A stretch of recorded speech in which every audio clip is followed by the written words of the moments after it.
meus filhos, fala minhas filhas, muito bem-vindos à nossa aula de fenômenos ondulatórios. Vamos dar sequência. Falamos de reflexão, falamos de refração, vamos de polarização, vamos falar de superposição, de ondas estacionárias e para fechar os fenômenos ondulatórios ficará faltando ainda para os vídeos seguintes a difração e a interferência, beleza? Então vamos devagarzinho. Bom, polarizar uma luz é, em essência, fazer ela vibrar em uma única direção. Por isso mesmo, somente as ondas transversais, como por exemplo as eletromagnéticas, podem ser polarizadas.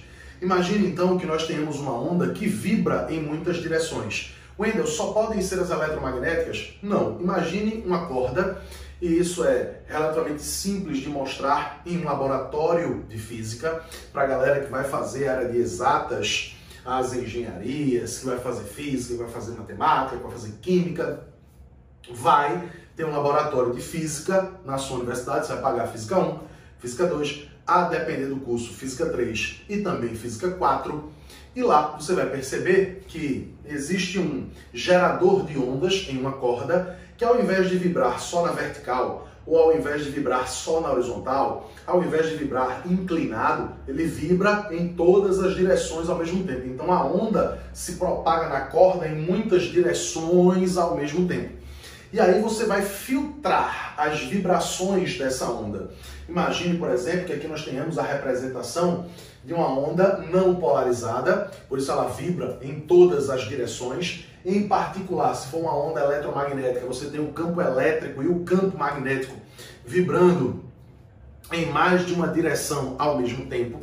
E polarizar é filtrar a luz. Você vai colocar um polarizador, tá aqui, ó, nosso polarizador, que é uma cerca para barrar a passagem das vibrações em muitas direções, para filtrar a vibração em uma única direção. Então, olha só, a onda está vibrando aqui em muitas direções, você colocou aqui, ó, um polarizador na vertical. Quando essa onda vier se propagando e atingir o polarizador, ela só permitirá passar a onda alinhada com o polaroide, com o polarizador. Vai deixar passar apenas a luz, a onda na vertical. Aqui você tem uma onda polarizada que vibra em uma única direção. E se por acaso você agora, com a onda polarizada, que só vibra neste exemplo na vertical, você colocar um polaroide, um polarizador na horizontal, perceba que essa cerca, esse polarizador, esse filtro vai impedir, ó, o polarizador, imagina, o polarizador está aqui, ó, na horizontal, a minha onda está vibrando aqui, ó, na vertical, ela não tem como passar. Ela barra a passagem da luz, ela impede a passagem da luz, beleza? Com isso você tem alguns óculos que são óculos polaroides, eles filtram, né, diminuem a intensidade da luz que chega aos seus olhos e essa luz chega vibrando em uma única direção. Promove um conforto visual melhor, reduz o ofuscamento que acontece, por exemplo, com a luz que reflete em poças d'água, que reflete em para-brisas de carro, que reflete nas águas do mar, tá certo? Ela filtra uma parte dessa luz. É possível termos uma polarização a partir de uma reflexão, desde que seja uma reflexão em condições específicas, onde o raio refletido e o refratado formem 90 graus. É conhecido como condição de Brewster, mas você não precisa ficar desesperado com isso, já estou sendo por demais específico com vocês, certo? Então, o que é polarizar? É fazer vibrar em uma única direção. Só as ondas transversais podem ser polarizadas. Então as ondas longitudinais não sofrem polarização, porque elas já vibram em uma única direção. Então não é possível polarizar o som, não é possível polarizar a onda que se propaga nos anéis de uma mola, por exemplo, só ondas transversais, certo?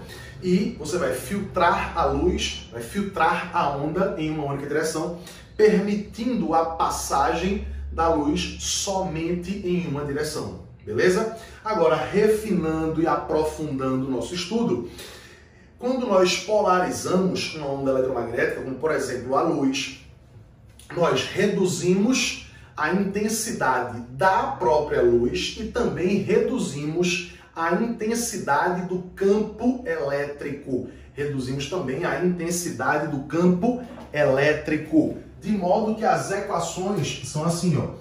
O campo elétrico da luz após a polarização é igual ao campo elétrico da luz, da onda eletromagnética inicial, antes da polarização, vezes o cosseno de alfa. E a intensidade da luz? A intensidade da onda eletromagnética da luz após a polarização final é igual à intensidade da luz inicial, isto é, antes da polarização, vezes o cosseno ao quadrado de alfa. Primeiro, é a função cosseno que está ao quadrado. Aqui eu já estou aprofundando de verdade para a galera do SSA3, vestibulares do terceiro ano aqui de Pernambuco. Nós somos de Pernambuco, temos alunos de fora do estado fazendo online o nosso curso. E é importante frisar, o SSA3 é o vestibular só para a galera do terceiro ano, para entrar na UPE, Universidade de Pernambuco, Universidade Estadual aqui do nosso estado, beleza? Mas também tem cara de USP, também tem cara de Unicamp, também tem cara de UNB, tem cara dos vestibulares militares, AFA, ITA, INE. Então é importante, essa segunda equação é conhecida como lei de Malus. Então você já sabe que você vai reduzir, tá, a intensidade da luz, vai reduzir o campo elétrico da luz, tá? Você vai filtrar a direção de polarização, você vai fazer a luz, a onda eletromagnética, a onda mecânica vibrar em uma única direção, e somente as ondas transversais são polarizáveis, digamos assim. E quem é esse ângulo alfa? O ângulo alfa é o ângulo entre a direção do polarizador e a direção de vibração da luz. Agora veja, se a direção de vibração da luz é vertical e o polarizador está na horizontal, qual é o ângulo alfa formado? 90 graus. Vai aparecer aqui, ó, cosseno ao quadrado de 90. Cosseno ao quadrado de 90, sendo o cosseno de 90 igual a zero, você vai ter intensidade final é igual a intensidade inicial vezes zero. Por isso que eu digo a você que após a passagem por um polarizador perpendicular à direção de vibração da luz, não passa luz, não há intensidade, não há luminosidade do outro lado desse polaroide, porque ele barrou a passagem da luz. Estou te provando isso com um desenho. Uma cerca na horizontal jamais deixa algo na vertical passar. E além disso, matematicamente, o ângulo formado entre a direção da onda, de vibração da onda vertical, com a direção do polarizador horizontal, o ângulo é 90 graus. Vem para cá, o cosseno quadrado de 90. Cosseno de 90 é zero. Zero ao quadrado continua sendo zero. Então a intensidade da luz vezes é igual à intensidade inicial antes da polarização vezes o cosseno de 90 ao quadrado, o cosseno quadrado de 90 que é zero. Então, se essa parte aqui é zero, quando eu multiplicar a intensidade inicial por zero, isso vai anular.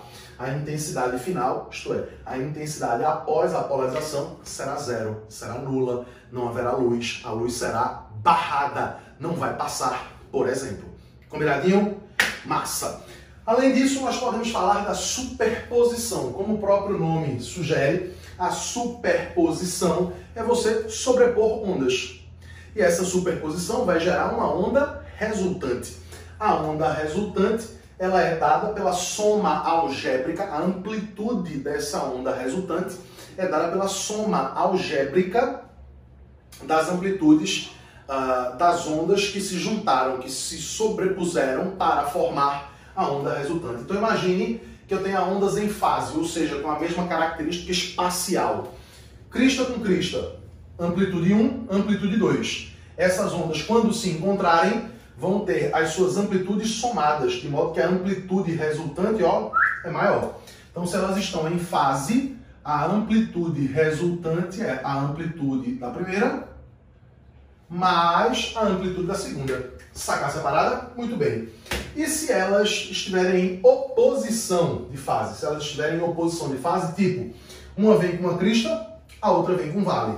Veja que a crista tem uma amplitude 1 maior do que o vale da amplitude 2. Quando essas ondas se encontrarem, a amplitude resultante, ó, é menorzinha, porque o pedaço desse vale vai consumir a altura dessa crista, bem no popular para você. Se elas estão em oposição de fase, deixa eu arrumar um espacinho aqui, ó, a amplitude resultante é a subtração. Por isso que eu disse que é a soma algébrica. Vou até colocar aqui, ó, entre aspas, beleza? A soma algébrica. Se estiverem em fase, a resultante é a soma. A onda fica mais alta. Crista com crista, uma onda mais alta. Se for, Wendel, vale com vale, fica uma onda mais profunda. Agora, se for crista com vale, aí ela vai dar uma suavizada, uma compensa a outra. E mais, se a altura da crista for igual à altura do vale, quando elas se juntarem, a perturbação cessa. A corda ficaria retinha, porque seria tipo mais 1 metro, menos 1 metro. Cessaria. Seria uma interferência destrutiva. Vai rolar nos próximos vídeos, beleza?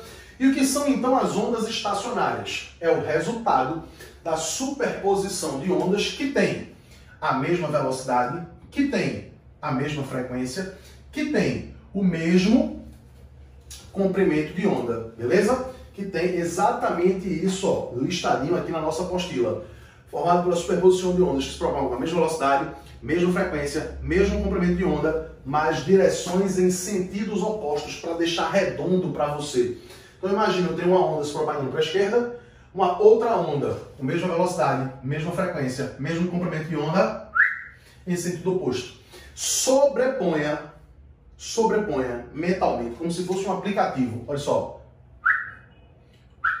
Recorta, cola. Recorta, cola. Esse vale que você está vendo aqui, ó, encaixa aqui embaixo. Essa crista que você está vendo aqui, ó, encaixa aqui em cima. Quando muitas dessas ondas se superpuserem, nós vamos ter uma figura como essa. Uma figura como essa. Várias ondas superpostas, tá ligado? Eu destaquei uns pontos importantes. Esses pontos aqui, ó, chamados de Ns, né? São os nós ou nodos, são chamados de pontos que praticamente não se movem. Essa parte aqui da corda, ó, ela tá, ó, o tempo inteiro vibrando. Essa daqui também, o tempo inteiro vibrando. Essa subindo e descendo, subindo e descendo, subindo e descendo. Esses pontos N1, N2, N3, N4, N5 são os nós ou nodos. Pontos que não estão subindo nem que estão descendo. Eles são pontos fixos. E a grande sacada é a gente saber que a distância entre dois pontos iguais e consecutivos, preste atenção no que eu vou dizer agora. A distância entre dois pontos iguais e consecutivos,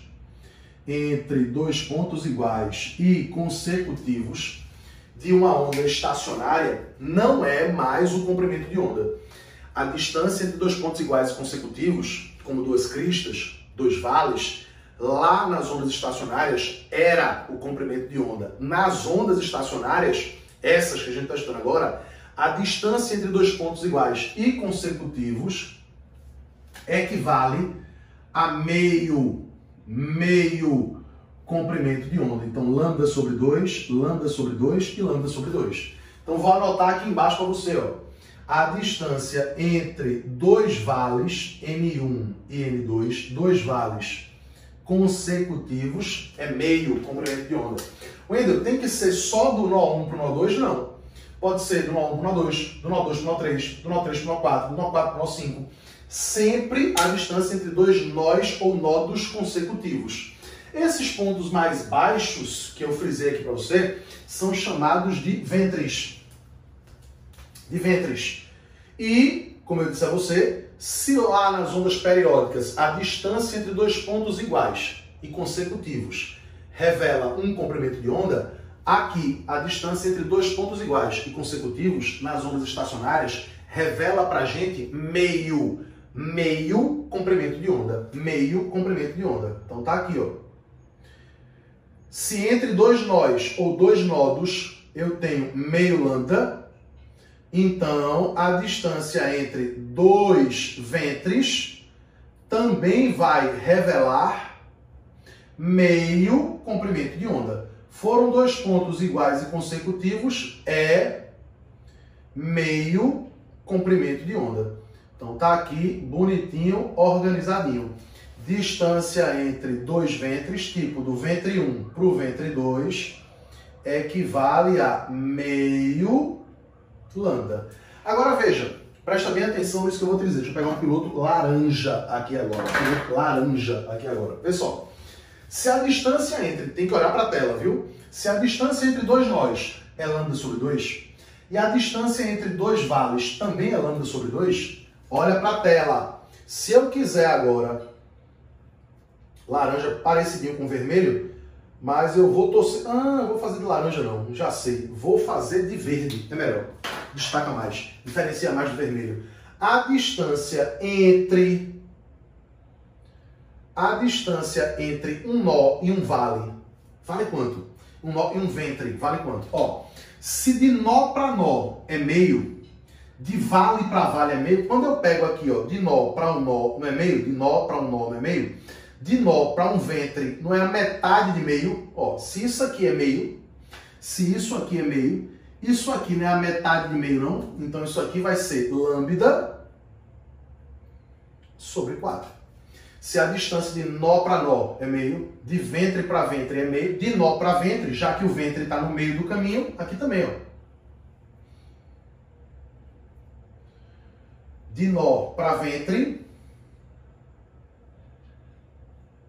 é 1/4 de lambda. Então aqui, ó, de um nó para um ventre consecutivo. Isso vale 1/4 de lambda. É a metade de meio comprimento de onda. Fechamos mais uma aula de fenômenos ondulatórios. A próxima, vamos separar para a gente fazer exercícios. Beijo grande, até o próximo vídeo. Tchau, tchau.